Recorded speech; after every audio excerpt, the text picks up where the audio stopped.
Aujourd'hui, je pense que on est dans des débats de réglementation fréquents dans le secteur du mobile money. C'est de dire, est-ce qu'on fait comme certains pays où le mobile money, l'action a anticipé sur la réglementation et ensuite la réglementation est venue encadrer, ou est-ce qu'il faut d'abord créer le cadre, ensuite agir. Et aujourd'hui, le Maroc a pris le pli de créer d'abord la réglementation, de donner l'agrément à des établissements de paiement mobile avant d'avoir des activités opérationnelles. C'est un pli qui est aussi intéressant.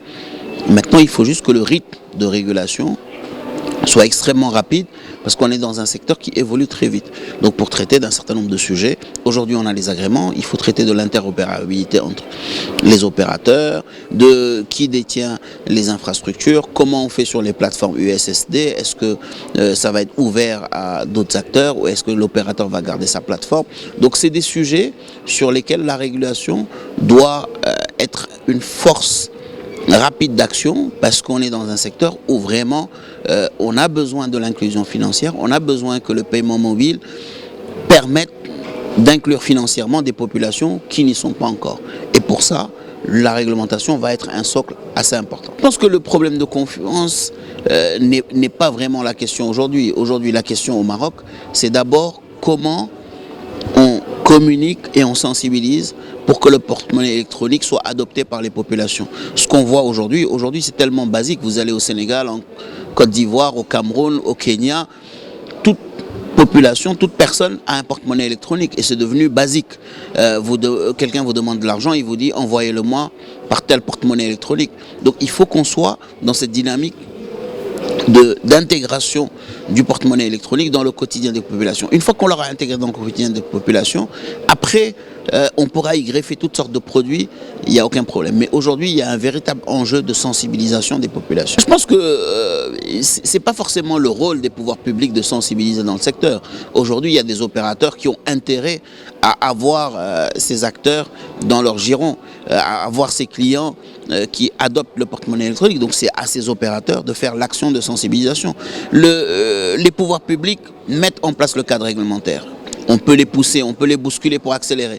Mais toute la partie sensibilisation, action sur le terrain auprès des clients, c'est les opérateurs qui doivent le faire. Ils savent bien le faire puisqu'on a un taux de couverture mobile qui est quand même extrêmement important. Alors pour répondre à votre question, monsieur, comme j'ai dit pendant mes interventions tout à l'heure, c'est que la blockchain va résoudre beaucoup de problèmes que rencontrent les sujets dont on parle aujourd'hui, à savoir la microfinance, l'inclusion financière, mais aussi dans d'autres domaines.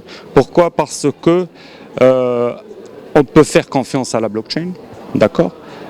Tout le monde maintenant dans les autres pays fait confiance à la blockchain, d'accord? Elle règle pas mal de problèmes reliés aux données personnelles, le fameux KYC, d'accord? Et où on n'est pas obligé de donner tout ce qui nous concerne à l'entité qui justement veut faire financer nos projets ou quoi que ce soit. Donc moi j'insiste, j'invite tout le monde dans ce pays à se serrer les mains pour justement adopter cette technologie dans tous les domaines, je dis bien dans tous les domaines, mais surtout dans le domaine de la microfinance, parce que ça marche très très bien ailleurs. C'est une solution qui règle des problèmes, ce n'est pas parce que c'est une mode, non. Mais elle est en train de régler beaucoup de problèmes dans beaucoup de pays. Le retard, oui, dites-vous bien que c'est la première fois où le retard est partout maintenant.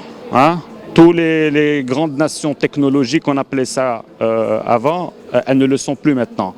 Mais vous avez des pays comme Malte, ou Chypre, ou Gibraltar, ou Singapour, qui sont au top des nations dans le monde, qui ont adopté la blockchain pour justement résoudre pas mal de petits problèmes qui généraient de gros problèmes. Je crois que le monde évolue très très vite dans trois secteurs.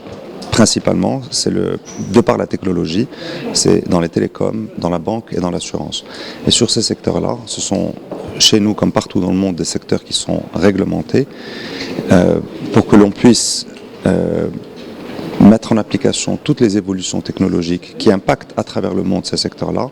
Les réglementations de notre pays ont besoin d'évoluer plus vite qu'elles ne le font aujourd'hui pour que les banques puissent s'adapter, pour que les assureurs puissent s'adapter et pour que les télécoms puissent s'adapter. Et je crois que c'est un enjeu majeur que nous avons aujourd'hui dans la financiarisation de notre population.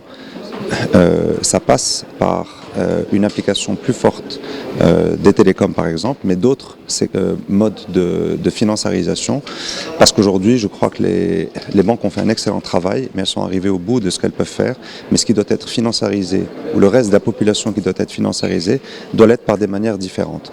C'est qui? C'est principalement c'est les femmes sans emploi, c'est les jeunes, c'est les très petites entreprises et puis c'est les personnes qui vivent dans le monde rural et sur lesquelles les disparités aujourd'hui sont trop importantes et nous devons les combler pour que notre modèle de développement social passe un cap supérieur.